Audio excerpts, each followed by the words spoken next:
Sir నాకు కొన్ని anaesthesia related doubts ఉన్నాయి సార్. ఎప్పటి నుండో నాకు చాలా డౌట్స్ అనేవి ఉండిపోయినాయి. ఎప్పుడు అడుగుదాం అనుకున్నా కానీ కరెక్ట్ టైమింగ్ ఎప్పుడు దొరకలేదు. సో ఇప్పుడు మీరు అవైలబిలిటీలో ఉన్నారు కాబట్టి మీకు కొన్ని నాకు ఉన్న డౌట్స్ అడుగుతా, చెప్తారా సార్? షూర్ అండి, ప్లీజ్ అడగండి. సార్ జనరల్గా అనెస్థీషియా ఎందుకు మనకు ఈ ఆపరేషన్స్లలో సర్జరీస్లలో మెయిన్ పార్ట్ ప్లే చేస్తుంది? ఇది ఎందుకు అంత ఇంపార్టెంట్ అనెస్థీషియా అనేది? సో నమస్తే అండి, నా పేరు డాక్టర్ ఆదిత్య విక్రమ్ కాబ్రా.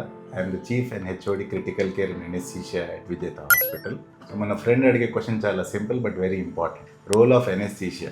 ఈ కాలంలో మనం ఇన్ని అడ్వాన్స్ సర్జరీలు, replacement, transplant or even laser surgery or robotic surgery చేయగలిగేది ఏంటంటే because of advancement in the anaesthesia.